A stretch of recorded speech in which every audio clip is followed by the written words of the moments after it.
I'm going to show you 7 of the best online jobs that pay you every single day. We have jobs for everybody. It doesn't matter how much experience you have or what your personal situation is right now. And some of these for sure can replace your day job. I quit.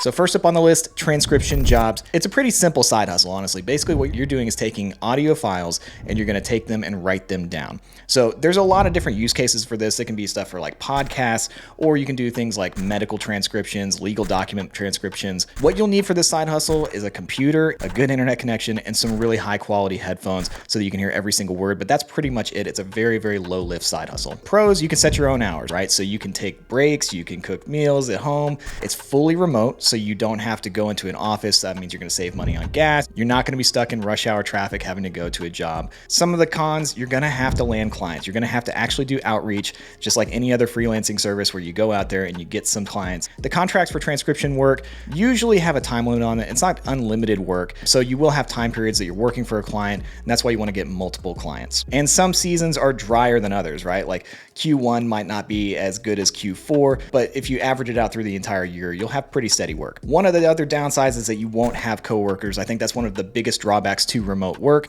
That's why I hire a bunch of people so I can have all these friends that I pay for. But really, you just have to join some communities online so that you can actually interact with other people. So transcription typically pays somewhere from $15 to $30 per hour, depending on the type of work that you're doing and the field that you're doing transcription in. Okay, next up on the list, and this is a kind of controversial one, but online surveys. Here's the reality. You will not get rich taking surveys. This is one of those things that if you're somebody that likes to play like Candy Crush on your phone, or you scroll a lot of Instagram and you'd rather do something else to make a little bit of extra money, surveys are a good fit. But I repeat, you will not get rich doing surveys. You can't even replace your job, and you probably can't pay rent with it. The way that online surveys work is that big companies want to get consumers' opinions so that they can figure out how they're going to do their marketing, how they're going to make their products. And so you're helping those big companies basically get informed opinions. So some of the pros to doing surveys is that like anybody can do it. And it's not just something where survey companies only want a very specific type of person. There's all types of companies out there and all types of surveys out there. So there's a lot of opportunities for you to sift through, and the survey companies will usually serve up different survey opportunities for you to take. Another one of the pros is that you can do it on your own time, right? It's not like usually time limited. You can go in, log in, do some surveys, and then log out. So the cons. First thing is, yeah, there are a lot of scams, but there are also a lot of reputable companies out there that do surveys. That's why you want to check out a website like ours where we actually vet all the survey opportunities that are out there. We don't post anything that's a scam because we have to make sure that we give people legit opportunities. And there are some times where you might not qualify for specific surveys, like you might not fit the age requirements, you might not fit the income requirements. It just depends on what the survey is. So sometimes you're going to get denied for those surveys. And the survey companies don't actually want you to register for a ton of survey sites. It's kind of a red flag for them. What they'd prefer you to do is actually go in and take one type of survey or work with 1 or 2 survey companies and only do that instead of working for every single survey company out there. And surveys do pay. Like it's not, like I said, you're not going to get rich doing it, but you can make $1 to $3 an hour, and it usually pays out in either cash or points that you can cash in for rewards. But it is something that is legitimate. You can actually go out there and do a good amount of surveys and make some decent money on the side. All right, next up on the list, high ticket sales. So with the emergence of just the internet and more online products, there's a lot of need out there right now for high ticket salespeople. So high ticket is basically anything that's an info product. So like a course or a coaching program, something like that, that costs $3,000 or more. And high ticket coaching programs can be wildly expensive. So it can get up into like $15,000, $25,000, $50,000. But when you get into those price ranges, people want to actually talk to a person and make that decision on a phone with somebody that represents the company. And so you would be stepping in and being that consultant. And the way that it works is that you typically get a 10% commission on everything that you sell. The biggest thing to know about this is that it is not a get rich quick thing.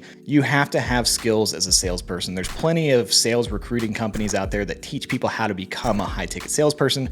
There's a massive need for it in the industry, but you have to actually work on those skills. So the biggest pro of this one is that you can work from anywhere and make significant money. This is one where you're going to actually be able to make $10,000 a month plus. And I actually have seen high ticket closers that make $40,000 a month. That's a real thing. It's crazy how much money you can make, especially if you're selling a very, very high ticket product and you're good at it. And since it's sales, it's a skill that can be transferred anywhere, right? So like if you want to go out and start your own business after you're a high ticket salesperson, or if you just want to move to another company, have more opportunity, there's so much need for this. And it's such a skill that's transferable to other professions that you'll never want for money. You also get to work with a lot of really cool people and a lot of really cool companies.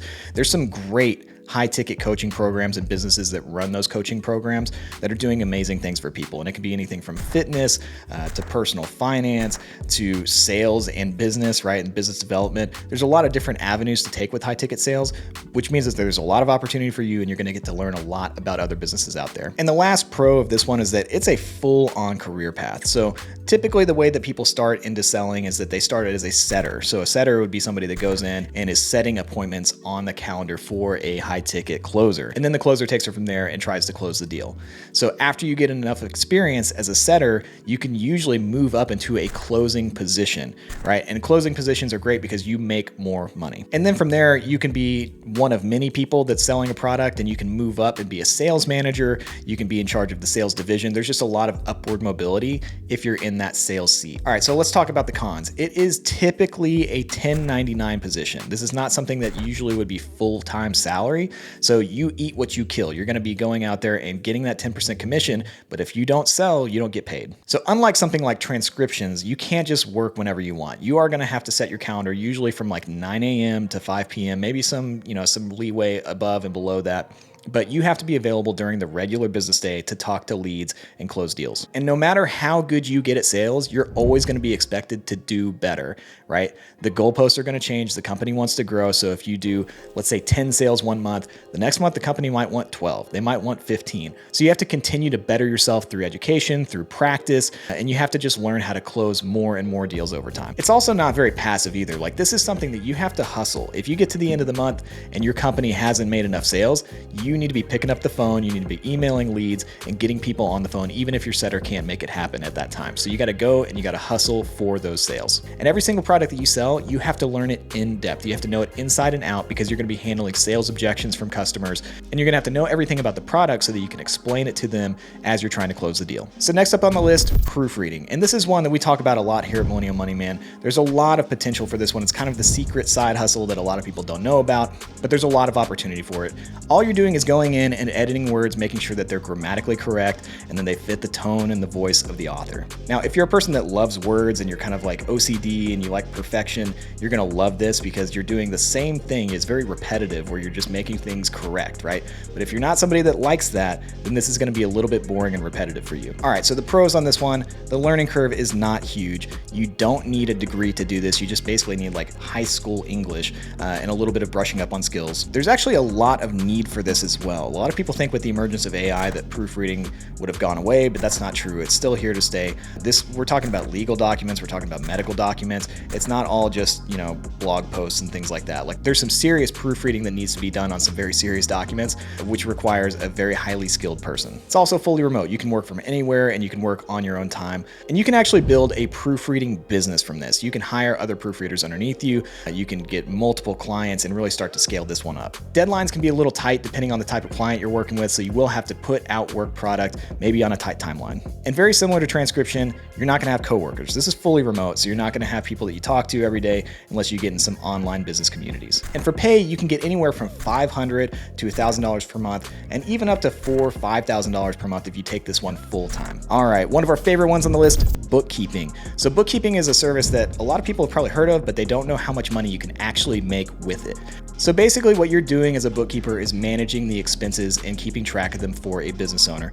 Businesses have tons and tons of transactions that happen, and they usually don't keep track of them very well. They don't like looking at money. They don't like to actually go in and do the work of making sure that every single purchase or every single expense is coded correctly. So you're going to be doing that for them. Now, like high ticket sales, the learning curve on this one is a little bit higher, but the income potential is way higher as well. So pros on this one, you can work remotely, right? This is a great online side hustle or full-time job where you basically get to set your own hours, you can travel and make great money. You also don't need a degree to do this. There's kind of a common misconception that you have to be a CPA or an EA to provide bookkeeping services, but it's not true. You don't need a degree to be a bookkeeper. You just need to be good with numbers and have a really good training program. You can absolutely scale bookkeeping. I've seen it a ton of times. We actually have a bookkeeper that works with us that has scaled up to $20,000 plus per month. So it's very, very possible to scale. So some of the cons on this one, if you're not a numbers person, you're not going to like it. It's going to feel repetitive. You're only going to like this if you like numbers. Like a lot of the ones on this list, there's a lot of time spent in front of a computer. So if you're somebody that wants to not work on a computer a lot, this is not the one for you. And there are seasons to bookkeeping, right? There are seasons to accounting.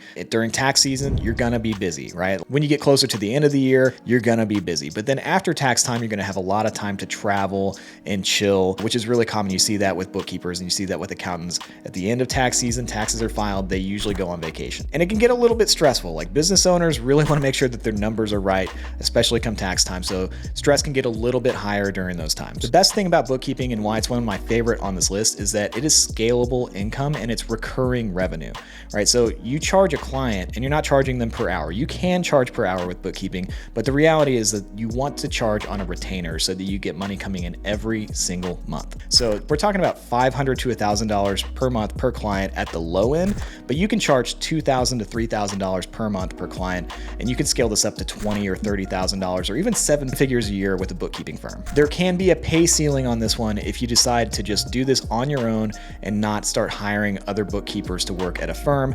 You can still make great money on your own. You can do 10,000 plus per month if you want, but if you really want to start getting into those 20, 30, 50K kind of months, you're going to have bookkeepers that are working underneath you, and then you're going to be going out there and getting more clients. All right, next on the list, digital marketing. So digital marketing is going out there and providing marketing services for brick and mortar companies, for online companies. You're just getting companies out in front of other people and helping them get more sales and more traction online. And almost every single business that you see online utilizes digital marketing. We do as well. So you're talking about things like social media marketing, ad management, email marketing, copywriting, video editing. There's just a ton of different disciplines inside of digital marketing, which means there's a lot of different opportunities to go out there and make money. And there's a lot of flexibility too, right? You can be full-time as a digital marketer. You can start an agency. You can be a freelancer. You can charge hourly. There's just a lot of different ways to do it, which means that there's a lot of different opportunities for you to choose what you want to do. So as far as the pros, there's a lot of them, right? The pay can be very, very high.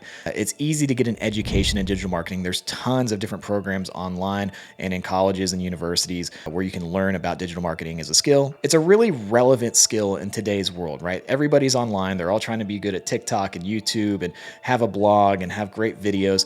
And so that means that there's a lot of opportunity for people to jump into digital marketing, and there's almost endless opportunity. There's also a really clear career path with digital marketing. If you pick a specific discipline, or if you want to be a full stack marketer, which means you do a lot of different things, you just want to grow, right? You want to have more clients and more income, and it's almost unlimited income potential as a digital marketer. Some firms do millions of dollars per month.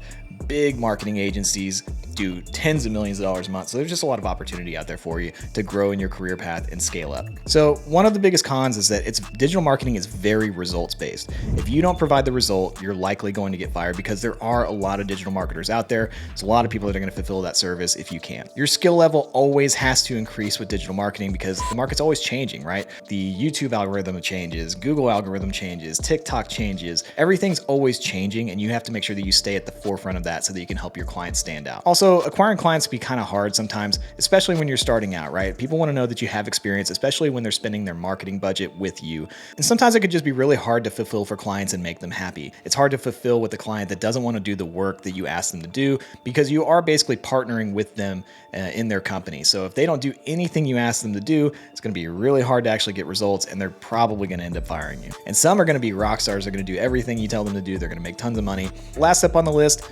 virtual assistant. So this is a great job if you're in the US, and it's great if you're outside of the US because it's really, really flexible. It's probably one of the most flexible on this list. So virtual assistants is really pretty simple. It's just everything that a business owner wants to offload as they start scaling in their business, they want to hand off to somebody else. So things like email management, simple day-to-day tasks, maybe some project organization. There's a lot that kind of falls into the realm of virtual assistants, which means there's a lot of opportunity for you to go out there and help business owners. You can also do things like post on social media or just any tasks that the business owner wants to outsource as they go and focus on the income producing activities that they need to do to scale their business. And virtual assistants is a really versatile job. You can learn a lot about social media management, ad management, email marketing. You're going to kind of be the catch-all for the business owner. So you're going to pick up some digital marketing skills maybe in addition to that virtual assistant skill set. And that means you're going to be able to take it in any direction that you want to go. So the pros of this one, you can work from anywhere and you're going to be able to work pretty much fully remote on your time schedule. You're going to learn learn how to do a lot of administrative tasks, which means that you're going to be doing a lot of things that are going to help the business move forward. And you're going to learn a lot of industry specific skills. Whatever business you work with, they're going to teach you how to pretty much run someone's business for them as they offload more tasks to you, which is great if you want to go out and start your own business down the line. You can basically get an education on how to run a business as you're getting paid to help that business owner. All right, so one of the cons, it's not the most pay in the world. You can expect to earn maybe $20, $25 an hour, and then more as you get more experience. I've actually seen it to where people come in as a virtual assistant, they start hourly and then they move up to a retainer and then move up to a part-time or full-time job. It just takes a while, but when you start out, you're not going to be making tons and tons of money as a virtual assistant. And virtual assistants is a really competitive industry. There's a lot of people that want to crack into being a virtual assistant. And so you want to make sure that you stand out. And so if you don't put that work into having good interviews and a resume that looks good and just communicating really well throughout the interview process, it's going to be harder for you to find a gig in the virtual assistant space. All right, so that's the list of jobs that you can do to get paid daily. Some of them will even let you quit your job. This is Bobby Hoyt with Millennial Money Man. See you in the next video.